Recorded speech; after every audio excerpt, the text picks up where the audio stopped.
I want to talk about viewing radiographs. Okay, so those radiographs are set up for viewing right now. I've set them up correctly, except for the middle one because I was using that for demonstration. But I want to talk about viewing radiographs. Okay, now before we took a break, I was describing something called the radiographic projection. Right, that's what we call our images. When we look at those are called PA projections. So we're viewing them, but they're called a PA projection. Okay, sometimes people will mistakenly use the term view instead of projection. It's wrong. We don't call them views, they're called projections. View is as the image receptor would see it. So remember, projection is describing the path of the X-ray beam, right? If the X-ray beam comes in the front of the patient, exits the back of the patient, that's an AP projection, okay? But if you could imagine being the image receptor, you would be looking at the back of that patient, right? So an AP projection would be a PA view. So they're backwards, right? We don't use the term view, we use the term projection, okay? They're opposites of each other, though. That's the important thing, okay? It is not an accepted positioning term in the United States, view. View describes the part as seen by the image receptor or other recording medium, but it's as the receptor sees it. It is backwards from projection. We use the projection terminology. All right, so that's important. Let's take now a couple notes on basic positioning principles. These are guiding principles that should be useful for everything we do in positioning, including chest x-rays. So, things to think about. Anytime you perform a radiograph, do a radiographic study or examination, you need to demonstrate all pertinent anatomy. If I come over to the book, and you can if you'd like, but I'm going to go to page 90 in the text. You don't absolutely have to open your textbook. You're welcome to. On page 90 at the bottom, it has a section called Evaluation Criteria, and in that it says Anatomy Demonstrated. So I'm just going to read briefly from that. It's the PA projection in the textbook. It says, included are both lungs from apices to costophrenic angles, the air-filled trachea from T1 down, hilum region markings, heart, great vessels, bony thorax are demonstrated. That's the anatomy I need to show on a PA chest x-ray, okay? The anatomic structures that I'll show on different projections will be different, okay? But on a PA chest x-ray, that's my anatomy that I need to make sure we see when we look at that radiograph. So that's the first thing to learn, right? You have a position, demonstrate all pertinent radiographic anatomy. For example, if I collimated, if I cut off the bottom of the chest, okay, I'm not demonstrating all pertinent anatomy. Those of you who've done chest x-rays, what's the most common repeatable error on a chest x-ray? When they don't take it right. That's a common enough one. That's easy to fix. Cut off a lung or something. One more time? Then you cut off a lung or something. Yeah.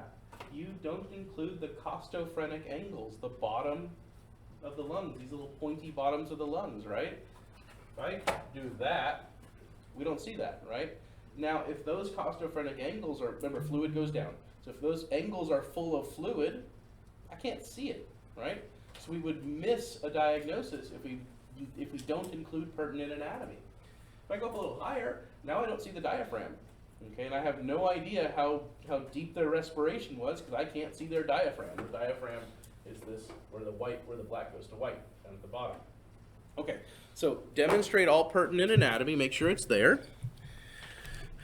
This is not a useful point anymore, but in the case of film, we sometimes would put more than one image on one piece of film. This was to save money, okay?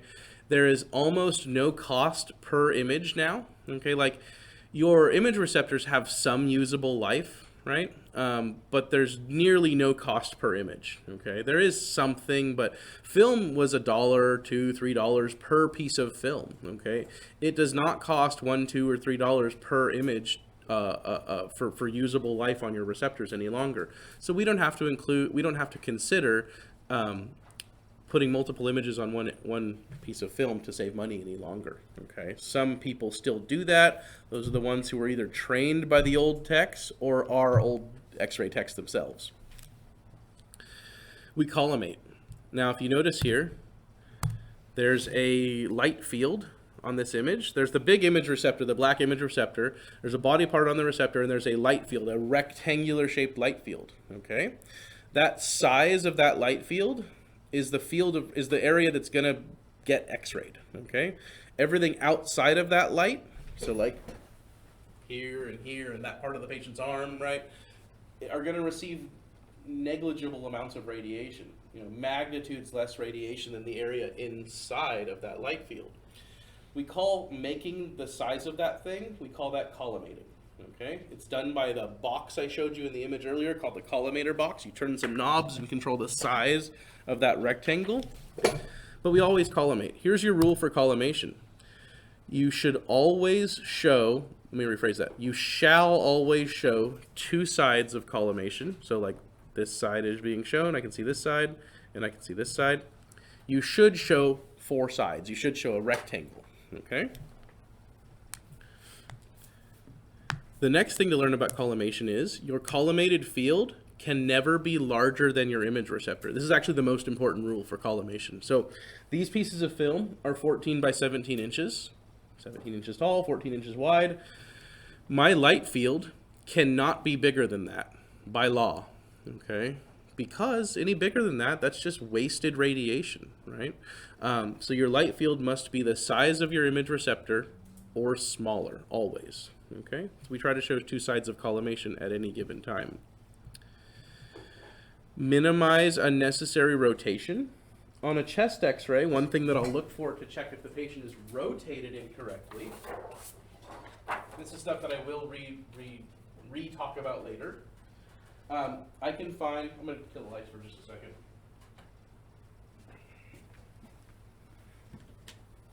So on a chest x-ray, one thing that's in the middle of our body that we can see on a chest x-ray is our spine, okay? So I can find the middle of the vertebral column, okay? I can look at what I just put a mark on was something called the spinous process, okay? One of the parts of our vertebrae, don't worry about it. But I can find the midline, okay? I can now find where the clavicles end, the sternoclavicular joints, all right? Now the spine's in the back, the clavicles are in the front, okay? If I take and turn the patient, rotate the patient, one of those will move closer to the center and one of them will move further away from the center, okay, as I rotate the patient. So on somebody who's not rotated for a chest x-ray, I'm looking for the midline of the spine to be equal distance from each end of the clavicles, okay? I'm looking for no rotation. So we look for rotation. I don't know if anybody just caught that. That's supposed to be a dry erase marker. That's a Sharpie. Good thing I have about 1,000 chest x-rays. Yeah, I'll get it off. I caught it about halfway through talking. I was like, that's a Sharpie in my hand. I don't know why that's up there with all the dry erase. All right. You said you're looking for no rotation. Uh-huh. If there is rotation, they would have us do it again. Yes. Yeah. Now, there's error bar. There's room for error, right? You want to try for no rotation, so like the distance from medial clavicle to midline of the spine should be equal on both sides, right? But if you are a little bit rotated, so there's an amount of acceptable error, wiggle room, right? But you can exceed that, right? If you exceed the amount of acceptable rotation, then it's a repeatable error, yeah? Things like the aortic knob, right? The structures that we need to be able to recognize will change in their appearance depending on how much the patient's rotated. The apparent size of the heart will change if you rotate the patient, right? The bilateral symmetry of lung size will change. So there's a number of things that change if you incorrectly rotate a patient. This is just as a general rule, we want to avoid unnecessary rotation. It's super important on chest x-rays. Okay, the next thing is our central ray. So the central ray is just the middle of the x-ray beam. You turn on a flashlight and it's like brightest right in the center of the flashlight, yeah? That to the x-ray beam is the central ray. It's the middle of the beam, okay? When we show you pictures like this and we show you that little metal rod in the picture, right? That's the central ray. That's representing the central ray at least, okay? It's the middle of the beam. We always align central ray. So now if I go back to the PA projection in this textbook on page 90, there's on the number of instructions, there's an instructions for central ray. And it tells me central ray is perpendicular to IR, IR means image receptor, that's the wall, and centered to the mid-sagittal plane at the level of T7, which is thoracic vertebra number 7, and in parentheses 7 to 8 inches below the vertebra prominens or the inferior angle of the scapula. It's telling me where to place my central ray so that I'm in the middle, right? I want my middle of the image to be the middle of the chest, right, on a PA chest x-ray. So we align our central ray for every radiograph. You'll notice in this one, the central ray is roughly in the middle of the forearm because we're taking a forearm x-ray in this case. Forearm radiograph, excuse me. So those are just basics of positioning that you should get used to. We have all of those things for every image. We always want to include markers on our images.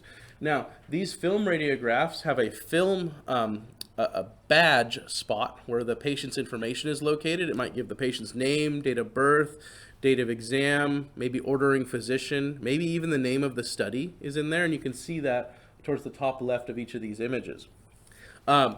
You don't have that on digital radiographs. It's just part of the file now, okay, so it's not actually on the image. But what you need to include on every radiograph by law is an anatomic side marker, something that marks the image as being the left side of the body or the right side of the body. And you can see that in at least 2 of the 3 of these. There's an R up here representing the right side of the body is this side. That means if that's the right, we know that's the left, okay? So we want to include anatomic side markers, which is why the school supplies you with anatomic side markers as part of your tuition. By the way, if you want to and you don't like ours that we get you, you can go on any number of different websites and find really cool anatomic side markers and order them for yourselves. There's really nice ones out there. I encourage you to just use what we've given you until they wear out or break or you lose them. You'll lose them before they break, and then buy what you want after that. All right, these are some examples of procedure markers. Now, here's a left. That's an anatomic side marker, left or right. But there's a bunch of other ones, too. The special part about these is that they are made of something that is dense, of metal. They're typically made of lead. You can buy lead-free ones, but they're more expensive. Anyways, they're typically made of lead, and so what will show up on the radiograph is not the plastic of the marker, but you'll see the letters, right? The R in that case. But these other ones, if you notice, they're labelings for supine, erect, prone, decubitus, scout, preliminary. They're telling you something extra about the x-ray. You know, it'd be useful to know if that x-ray was done decubitus because somebody might incorrectly put that up on the screen vertically, right? So if it's labeled decubitus, I know to put it sideways, okay?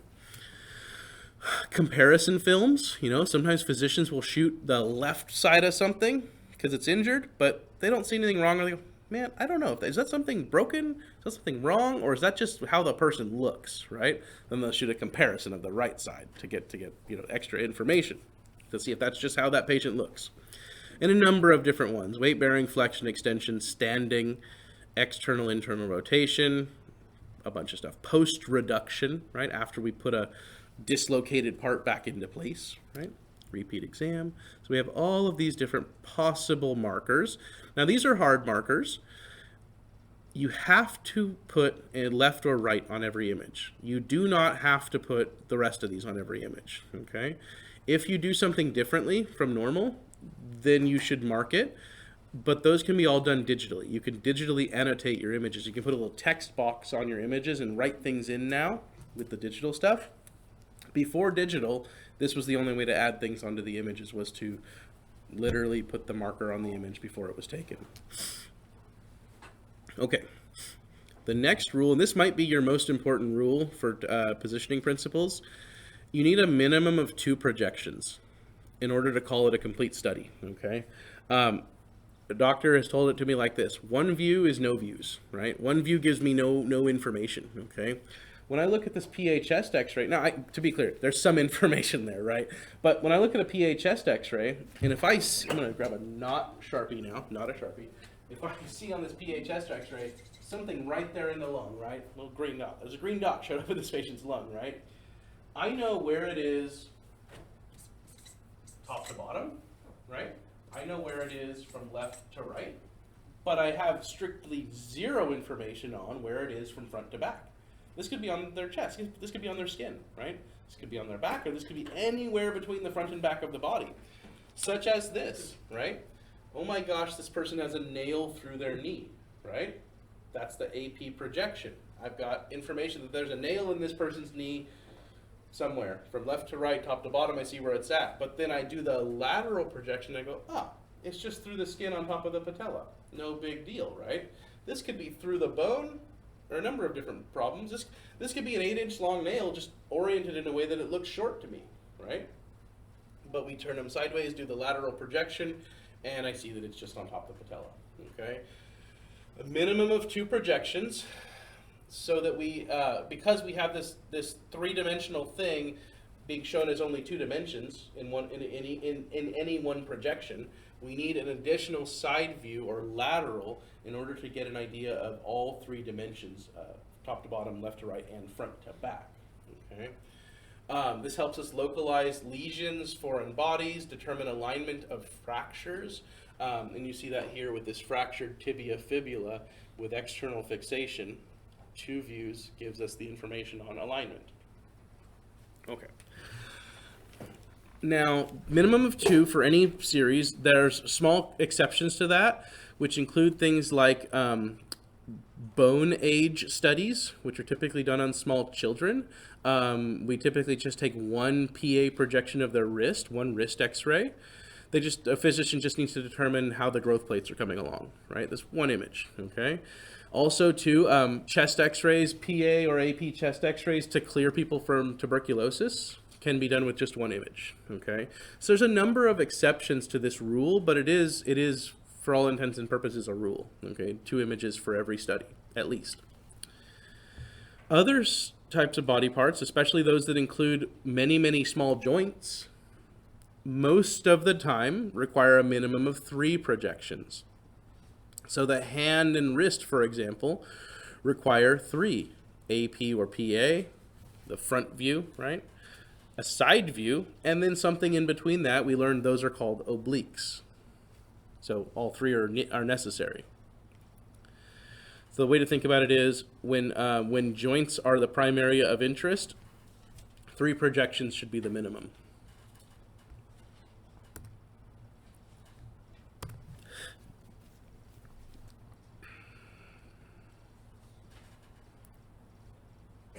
Okay. Next, placing radiographs for viewing. This is done on computer screen now, but you may occasionally have to put a radiograph on a view box. Either way, put the radiograph up for viewing as if it was the patient looking towards the physician. Okay? So put them in anatomic position. Put their left on your right. Okay, that's the first thing. Patient facing the viewer, patient's right to the viewer's left, as if they're facing you. Lateral projections, you put them in the position they were in the room. Okay, so if in the room they had their left shoulder touching the board, left lateral, and they were facing if you're standing looking at them, right? This is my guy here. Left lateral. Then when I go put that radiograph on the screen, I'm going to put it so that the back is towards the left on the screen and the front of the body is to the right on the screen. I'm putting it as I'm looking at it. Okay, the same position that I would be looking at it from. In decubitus, you do the same thing. You put the image up for viewing how the patient was positioned in the room. So if their right side was down on that decubitus, then you're going to put their right side down towards the table. You're going to put the image sideways on the screen for a decubitus view. Projection, pardon me. Okay. Any radiographs that include the hands and feet. Okay. Limbs, you put them in anatomic position. So anatomic position is this, right? So if I take an elbow radiograph, okay, I'm going to put the elbow on the screen with the hand being the lowest part of this. You can't see the hand in the elbow radiograph, right? It's this part, but you're going to put the hand would be facing downward and upward would be towards the shoulder, okay? Same thing with forearms, humerus, shoulder, also the hand would be facing downward, okay? However, when you get to the feet and hands, you have to now imagine that the patient was showing the doctor their hurt body part, right? So if I hurt my hand, I'm going to go, I hurt my hand, right? I'm not going to show it to you necessarily like that, right? I'm going to hold it like that. So hands, fingers up. Same thing with the feet. If I show you, here's my hurt foot, toes up, okay? Hands and feet, digits facing upward. We'll circle back around to that when we get to extremities. Just worthwhile for right now.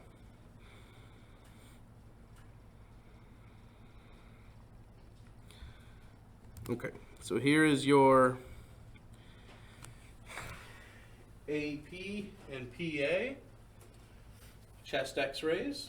Now notice they're both the same. The heart is to the left side, the left is to your right, but in this case, for the PA projection, the left gets flip-flopped backward. Left marker gets flip-flopped backwards. It has to do with how you positioned the patient and how the image is turned as it's put up on the screen. But either way, the left side of the patient needs to be on your right. We also have the left lateral chest. Again, as if I was positioning the patient, right? I'm standing there looking at that patient over on the bucky. I'm looking at them. Their back is to my left, their front is to my right. So when I look at this radiograph now, I should see the back to my left and their front to my right. And then decubitus, we just talked about decubitus, right? Put the side that was down, downward, and the side that was up, upward, okay? So this is a left lateral decubitus. Right side is up. We see the right marker indicating up. This would be a right lateral decubitus, if this were a decubitus. Okay.